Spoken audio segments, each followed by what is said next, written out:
first meeting of the IT committee to order on November 1st, 2023. Since we are all attending remotely, I will call the roll. I'm Alan Baker. Present. Bob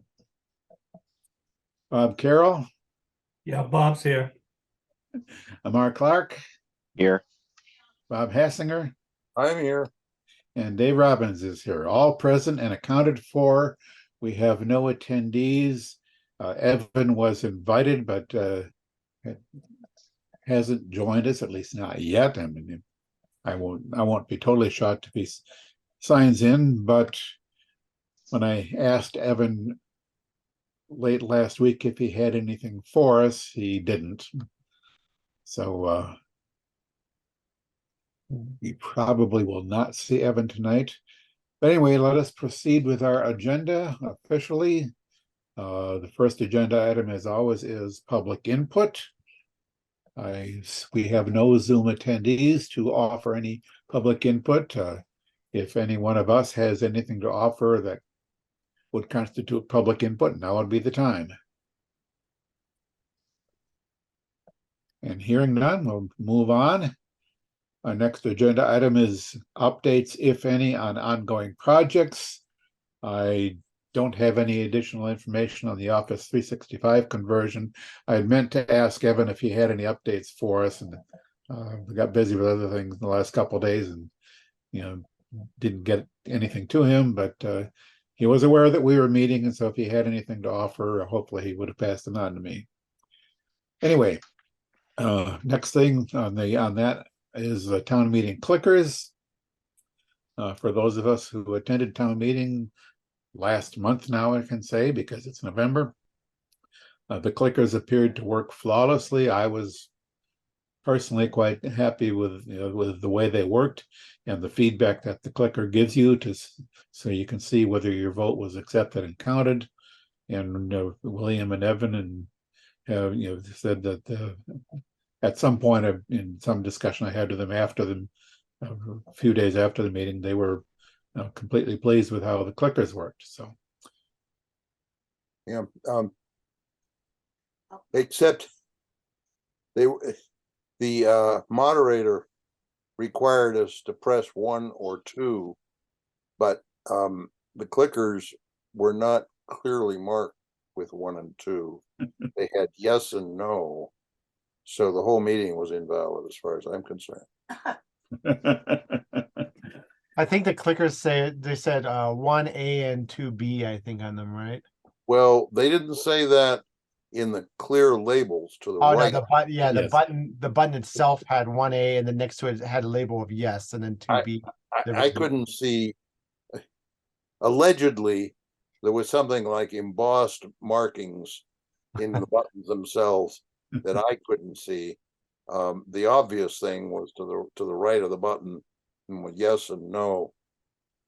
I don't know. Yes, and right. What one might suggest to the powers that be that in the future, the display on the screen in front of the auditorium and the moderator's announcement, all of those should be consistent with the way the buttons are labeled, i.e., yes and no.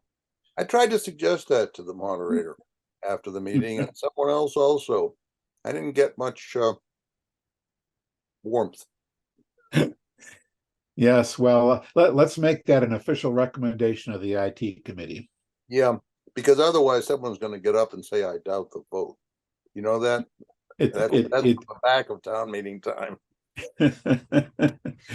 Yeah, so maybe like I was going to say maybe like a quick slide of the picture of the clicker, which one is yes and which one is no, would be helpful. No, it's clear that what they're labeled yes and no, clearly. Yes. But the moderator told you to press right. one or two. Press 2. Yes, did she say 1 was yes and 2 was no? I don't remember her saying that. Or are you just supposed to be, putting a number in? You're supposed that, the terminology of 1 and 2 is more than likely a carryover from the old clicker system. Didn't And you- it's a detail that somebody forgot. You know, we went to the trouble, you know, the clicker company, you know, and I don't know for sure if we paid them extra for this, but the clicker company went to the, you know, was able to label the clickers with town of Grafton and yes and no. And so we went to, that was a conscious decision on our part to have them do that. Which I guess, you know, this clicker company commonly does that, but you know, we made the point of doing that. And so you might think that we ought to have our on-screen display on the front of the room and our announcements all consistent with the new terminology, but Yep. Hold on. If I can't get the moderator to do it, maybe I can get the assistant moderator to do it. Well, Dave wasn't the assistant moderator this time. I know this that. is true. I thought like in an earlier one of the early slides, if not all of them, I thought it had 1-yes and 2-no on the actual slides themselves on the screen, didn't they? Not that I saw that. Oh. Yeah, that I off the top of my head, I don't remember. Oh, I But- couldn't read the screen. It was too much spill. It was too dark. The screen was Yeah. not very visible. You're correct. The screen was very dark, and I'm not sure why that was this time because Well, part of it was that they weren't using, I think they have a good screen, you know, lenticular or something or other screen that they can lower down, but it's somewhere pretty downstage. So it takes the, you know, it doesn't work out with where people are sitting on the stage. So they were using, I guess, a white drop or a what, they have something white that's allegedly at the back of the stage, which is not as good a reflector. But if you have a lot of light shining down there, it's going to reflect on a white screen. You know, been doing theater lighting since high school. I kind of have to put the lights so that they don't shine on the where you don't want them. yeah, it was not bright enough of a projection compared to the house lights in the Absolutely. Yeah. Yeah, I kind of I don't know, and I don't think I talked to anybody who was sitting toward the back of the room, but if I had to guess, I would say that, you know, at least toward, you know, the farther away you got from the stage, the less likely it was that you could read anything at all effectively on that screen. Well, Well- I was in about the fourth row, at the front where I always sit, and I was having trouble reading. And of course, now you know. I sat in my same seats I've sat in every town meeting for a long time, other than the COVID ones where we had outside in the field. And that's like the back behind this the soundboard. And I can make out what the screens were with the bigger writing on it. But you can also kind of follow along in your packet.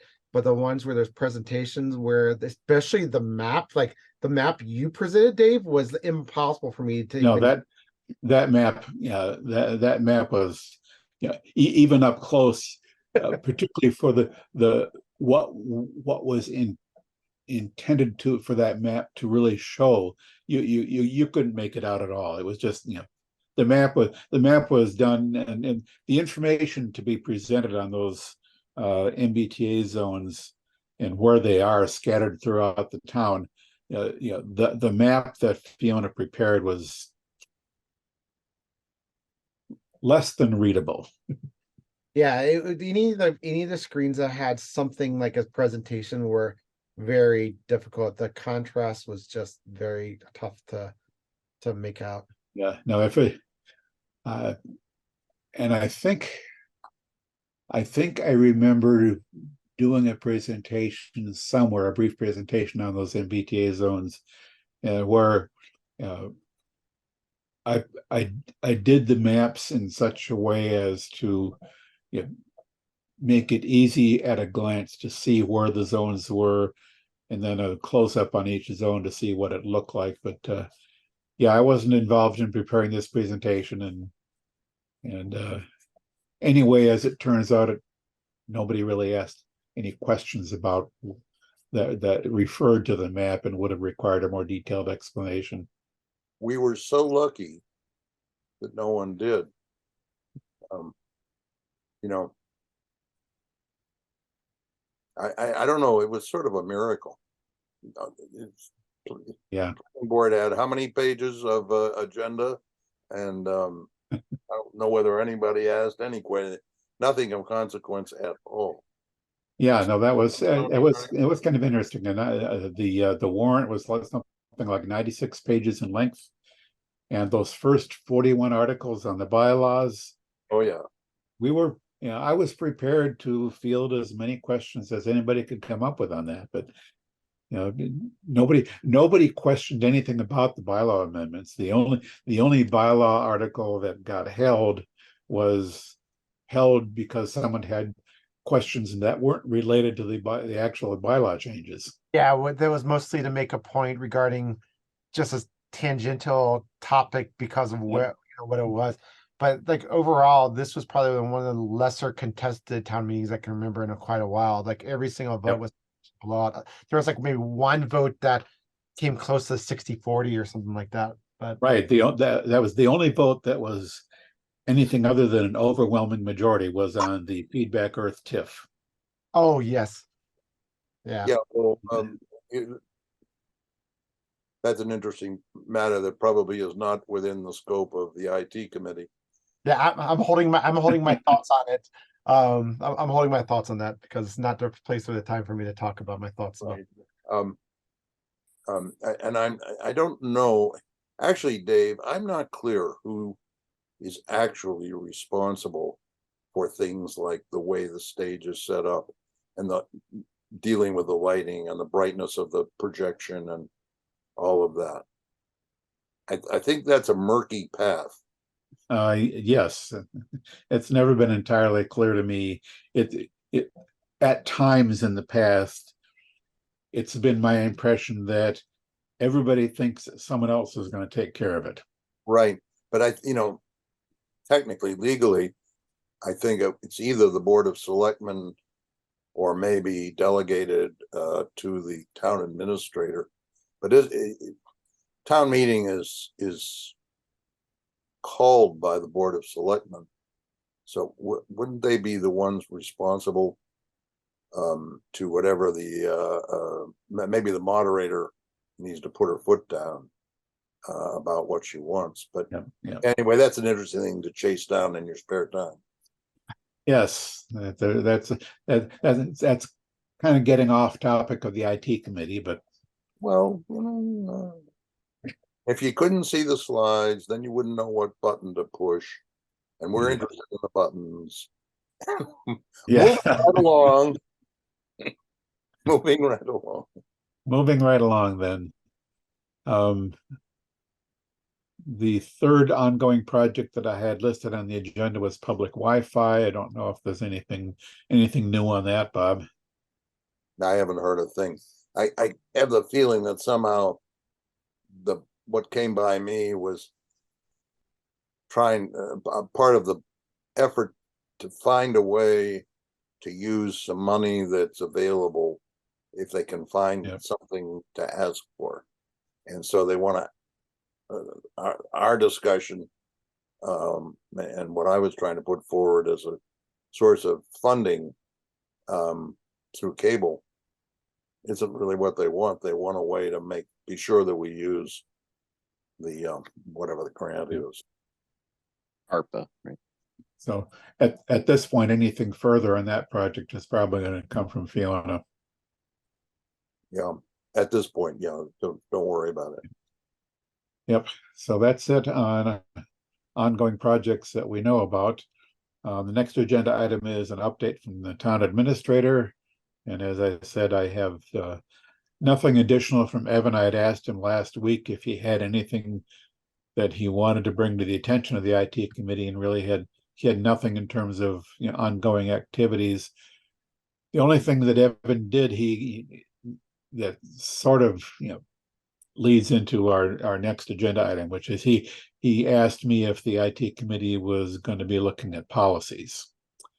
And so that's on the agenda. The next agenda item is IT policies, which we have talked about off and on over the years. Most recently, we've discussed this a bit with Evan. We're policies, particularly around the all right, my mind is blanking, the NIST stuff. And that's probably a good place for, I don't know how much we can actually just talk about this evening, but it's probably good for us to think about how we want to move forward. You know, I'm forgetting the other part, the NIST. So you talk about the NIST work that they have for the local municipalities. Cybersecurity framework. Yeah, So- that is the framework. That's the word I was looking for. Yeah, so I mean, I think, in my opinion, for this, the first step is to verify that this is something that is wanted, such as what is the ask from the town administrator as far as what we're providing here for it? Like, are we being looked at making recommendations to overall processes, or are we looking, or is he asking us to come up with a framework that they should derive their processes from, or what exactly the ask is? And then based on that, there are pretty easy to follow worksheets that come with NIST for municipalities, where they basically ask questions, and it's a case of going and understanding your environment and filling that stuff out, and then from there identifying what pieces of the framework you are aligned with, that you already have processes in place and how you address them, and which ones that there is gaps. And then the next step after that would be to determine what should be the process or the solution to meet that particular item. And so it's basically like a step-by-step process you go through here. And there's actually, for the, like, what may make sense is if this is something that we're going to do, that we should bring in for a specific meeting to discuss kicking this off with the people who would be the ones that are the God, now my brain's not working. The ones who have a stakeholders. Thank you. The ones having meeting with the stakeholders involved, as well as the people from our committee or our full committee that has interest in participating with it, and kind of doing a presentation of this is what this is. And through like pretty straightforward presentation, they have it details the 4 steps of NIST as far as from the documentation, the identification documentation, and so on, that you do in order to buff up your processes and procedure and policy. But I think the first step is verifying, yes, this is something that we want to do as a committee, that here's who's going to be the stakeholders and mandate that's going to be working with us from the administrator's office, as well as the vendors and whatnot. And this is a process that will probably involve multiple people to do several months of documentation, identifying things and putting it together before you start identifying what is missing. And then you start working on what are the solutions, what are the remediations, or what are the new processes going in. So I would see this being like a year-long type project that you break up into quarters or whatnot, and you have people who are actively moving it forward. That's my personal thought based on doing this a bunch in places. Yeah, that's at least one of the things I wanted to get out of tonight's discussion, is to get a good sense of how we start along the path here, and what do we need to do first, because you obviously know a whole lot more about that process and that framework than I do. And so I was, that's kind of what I was looking for, was a better sense of what we need to, some of the first steps we need to take with Evan, discuss with him, you kind of nail down what it is we want to do, how we want to pursue this. So unless anyone has any objection or would rather do something different, I mean, I'm open to suggestions. I'm never want to invite more work onto myself these days. But my thought would be, we should have it as a future meeting agenda that we know that Evan's going to be involved on, where we do a presentation of the framework as a whole and what our plans would be.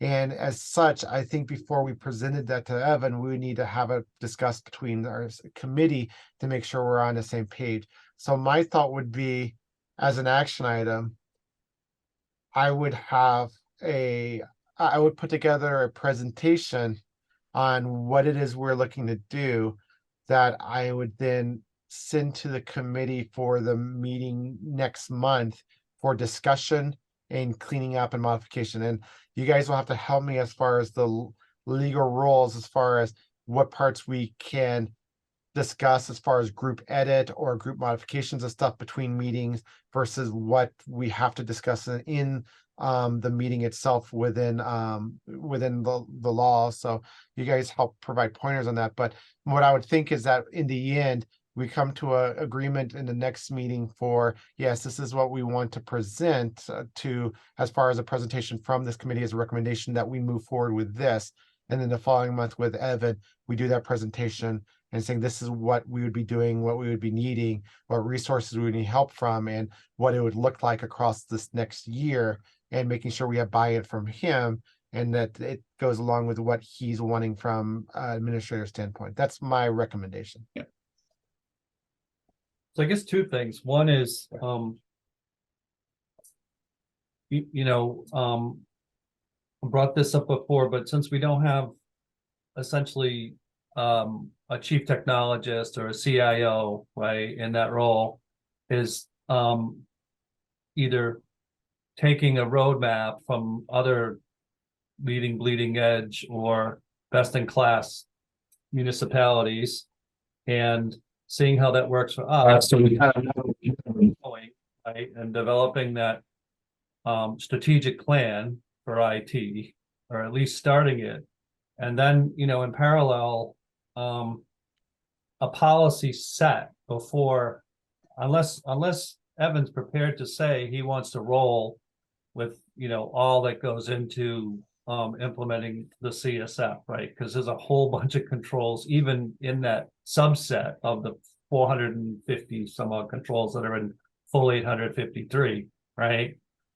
So I think he needs to give us some guidance as he's just looking for policies, because they've got acceptable use, they've got personnel policies, they've got other ones that are out there. And I think he showed us last time or a couple of meetings ago where they did update a few of those.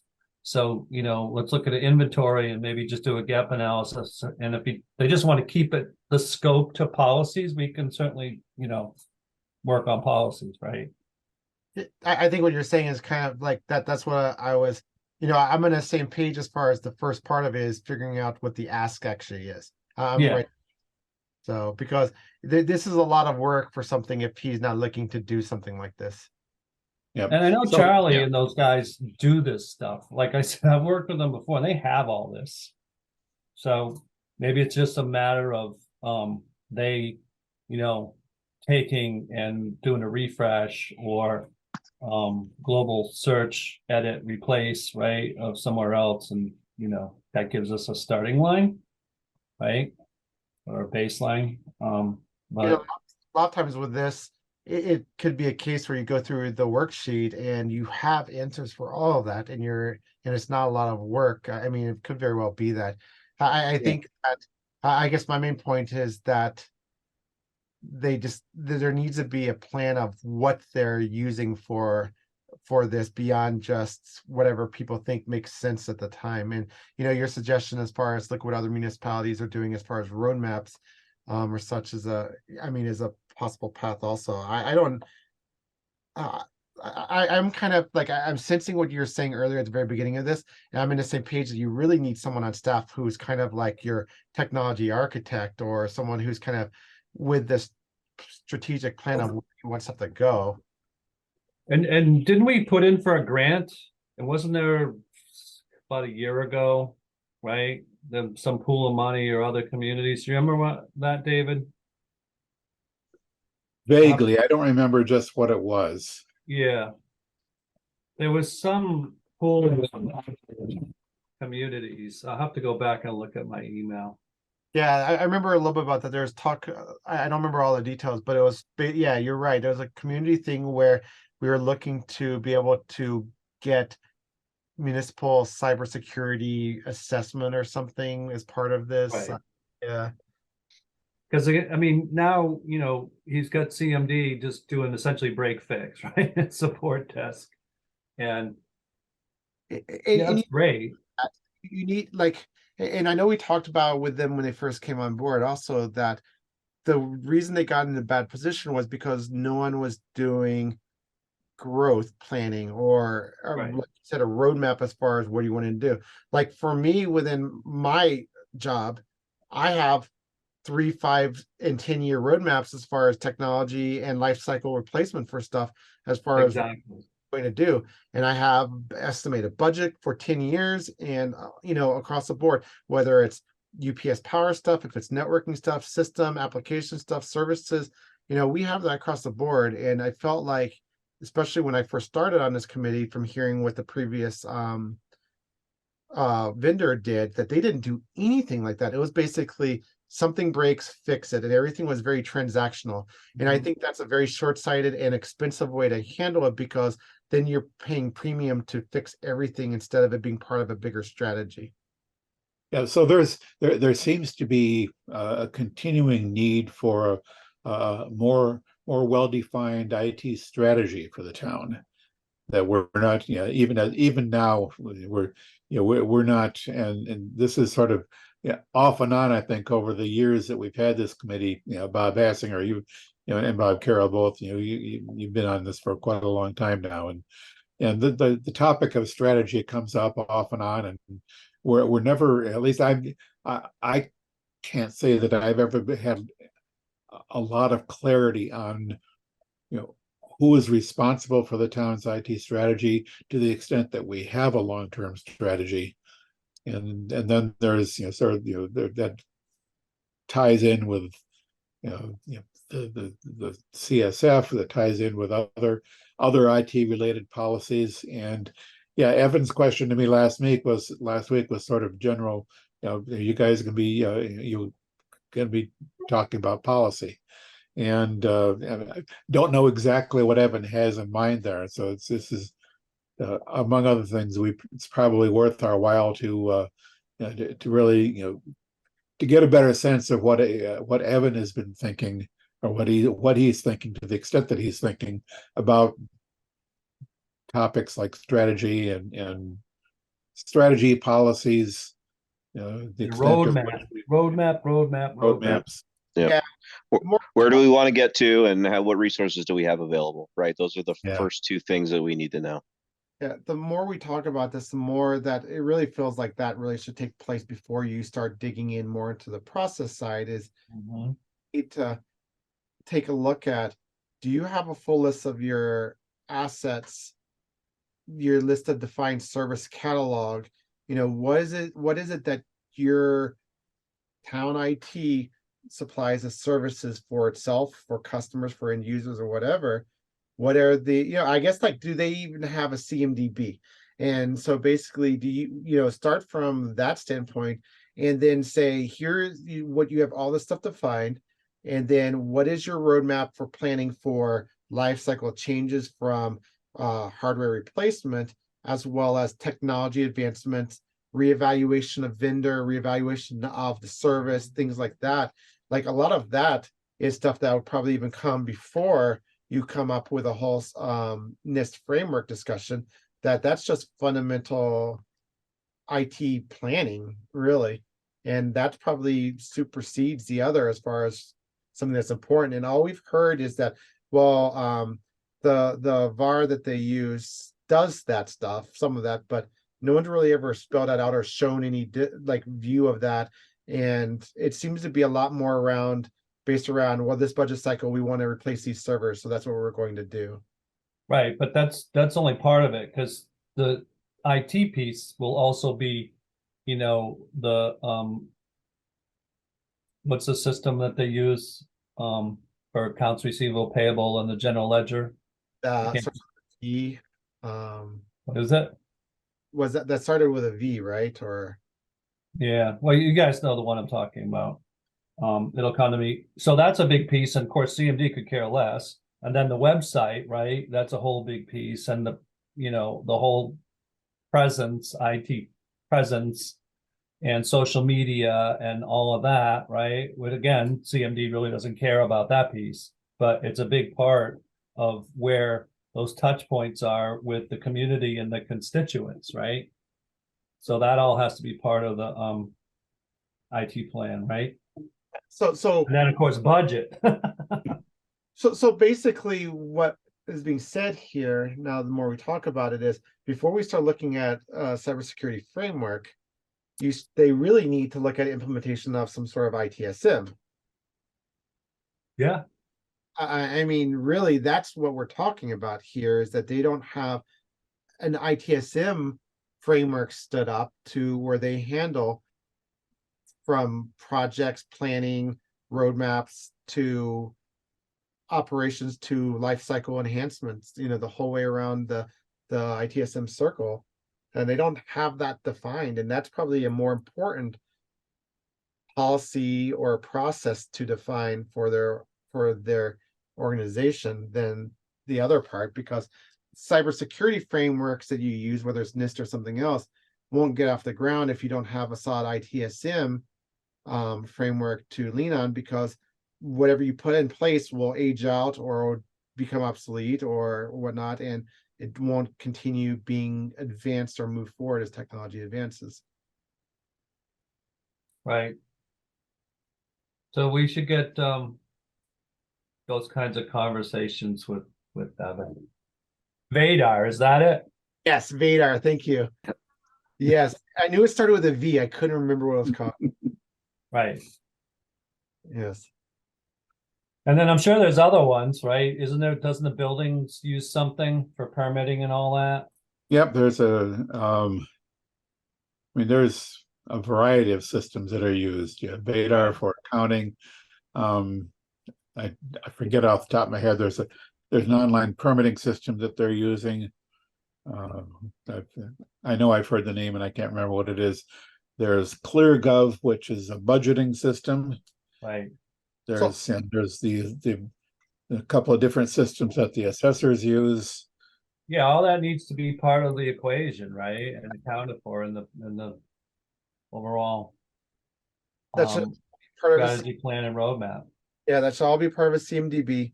So there's an understanding of what the service is, who's using it, and you can have a planning for the different components of it, as far as what is your cycle for reevaluation of the service, reevaluation of the vendor, reevaluation of the technology, all of that stuff that needs to be planned for all of these different larger master components of a CMDB.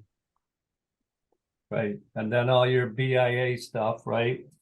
As far as business impact, and then that'll drive your, recovery point objectives and recovery time objectives and yada, yada, yada. But do you guys really think that that can be done at the scale of a local government like Grafton?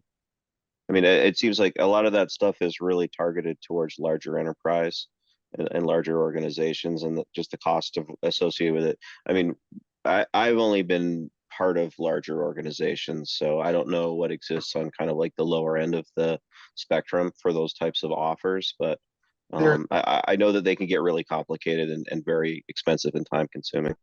Yeah, so a lot of that stuff you're talking about are basically frameworks or best practices that are put into how you apply it is based on your situation. So you can have ITSM, you can have CMDBs, you can have these different pieces for a small organization. And if you have a small organization with less stuff, it's just a smaller environment that you have to build up. You may not need to use a huge tool for it if you're only talking about a handful of services.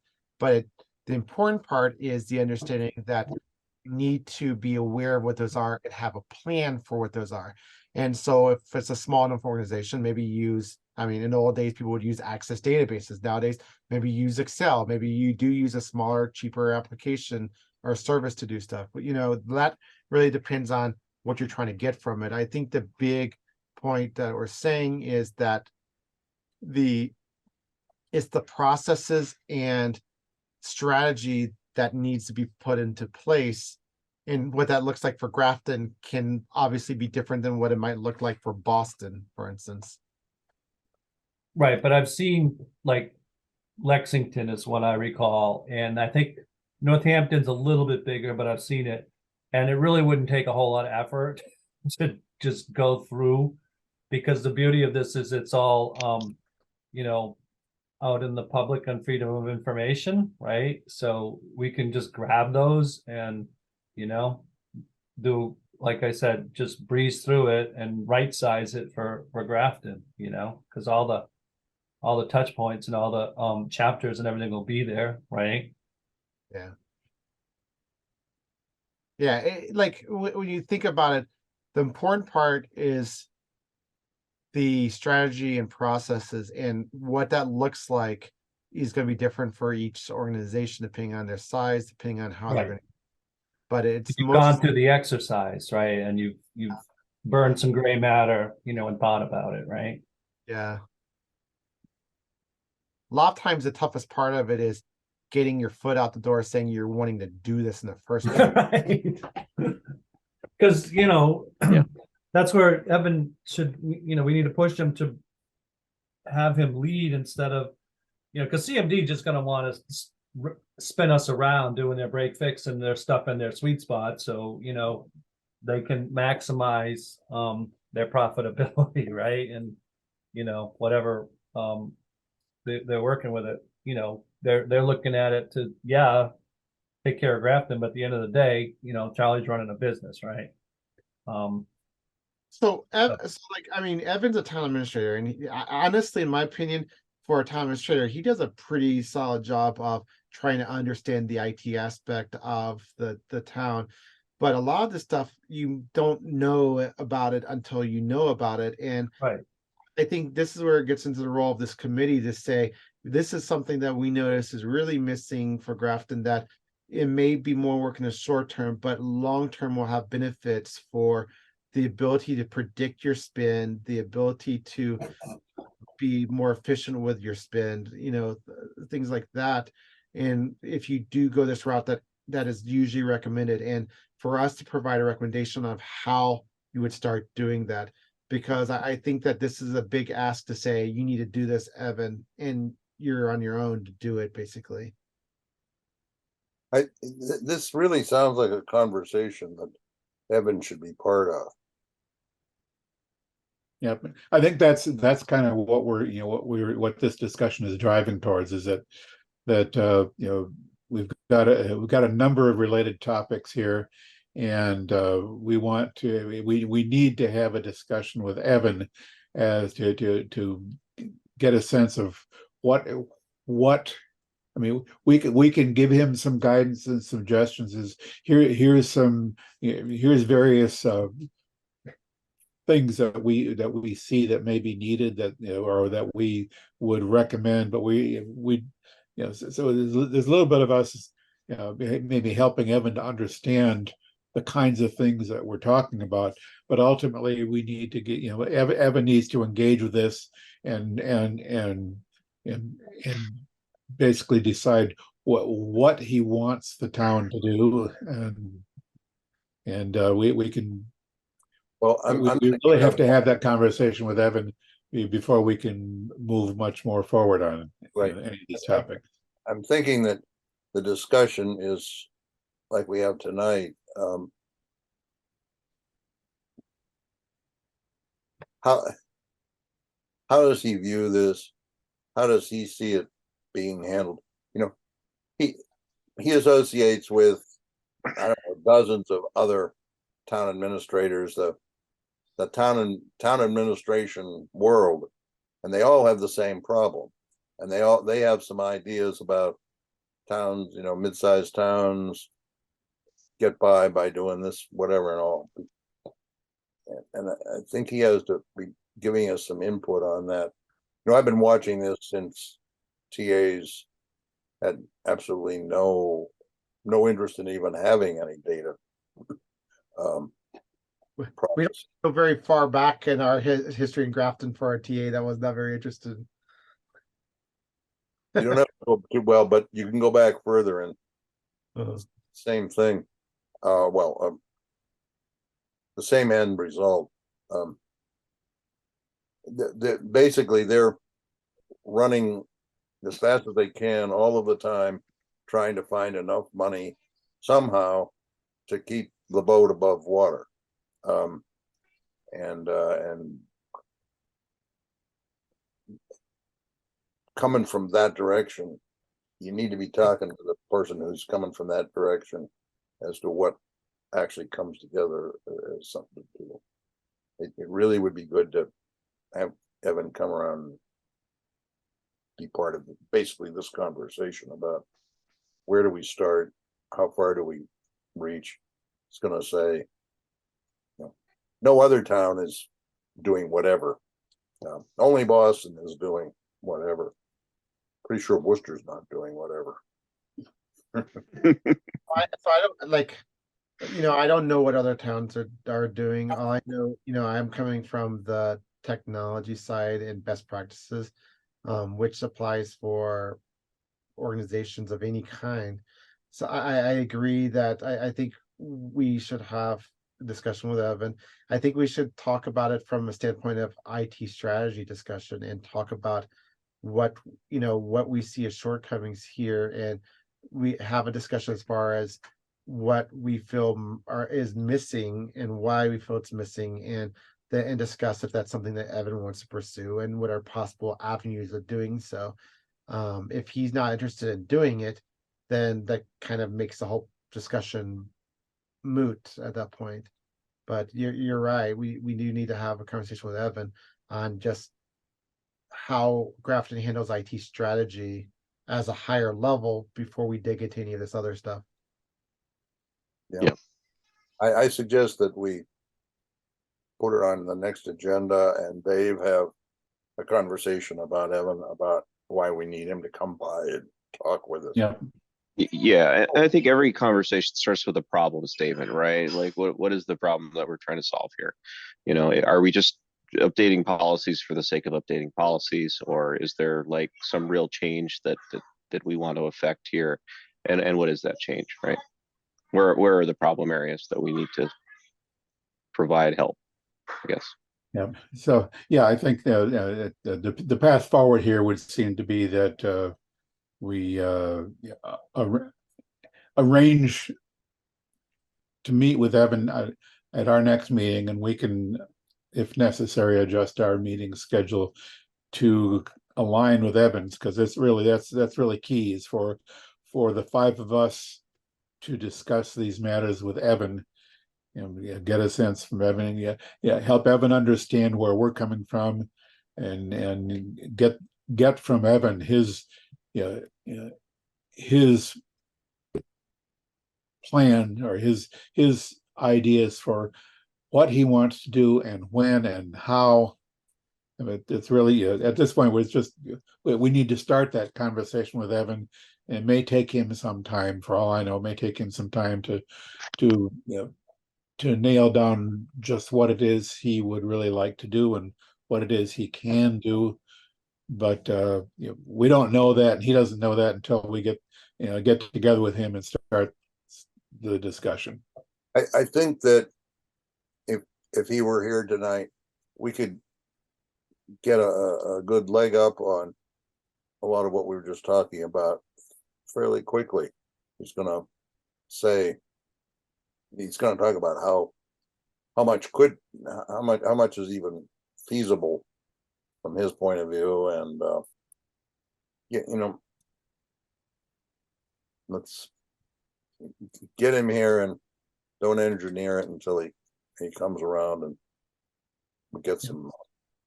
So I will plan on touching his base with Evan and working out a plan for Evan to get together with us, and to the extent that I can in between now and the time we all meet, I'll sort of at least try to put the bug in Evan's ear as to the kinds of things that we're thinking and wondering. Yeah. I mean, I can't talk about some of this stuff to the level of detail or clarity that Alan and Bob Carroll can, because you guys are much more involved in this stuff on a day-to-day basis than I am. But yeah, I think I'm kind of at least have a sense from this discussion of the kinds of things that that we're going to need from Evan. Yeah, I mean, maybe you don't need to necessarily get into details with the initial conversation with him as much as just you understand the high level of what's Yeah. being discussed, and just say that, we continuously have this as an identified shortcoming over time, and that for any of the other policy discussions, the strategy and the overall approach to a roadmap is really a necessary component to get figured out before you go into further details on any of the other stuff. So we would like to Right. have it. Right. There's a lot of detail, but you don't start trying Yeah. to dig into all the gory details. Yeah. And honestly, for a conversation with Evan might be less throwing out names or acronyms that we may be familiar with that he may not be, and more approaching it from a solution based approach of, here's the problem. Like I think Bob mentioned it, or MR mentioned it, someone mentioned a minute or two ago that, what is the problem that you're trying to solve, and coming from a problem solution standpoint. And obviously the problem we're trying to solve is the continuous cycle of not looking towards the future and then being bitten because of it later on. So, but we will approach it from a solution standpoint rather than a technical standpoint. For starters, maybe a better way to approach it for Yeah. him. Yep. Yeah, I That think was Amar. I agree with someone. yep. Yeah, so maybe that's where, for the short-term tactical, that's where Evan's coming from, right? Just something they can get their arms around, maybe, and maybe it is just, I need a set of policies, right? Something very tactical. Yep. No, I think right. I think we'll want to get a better sense from Evan as to, what he's looking for. Take it from there. Anyway, so moved. Let's do that and move on. All right. With nothing further on that agenda item, the next agenda item is the previous meeting minutes. Move they be accepted as presented with any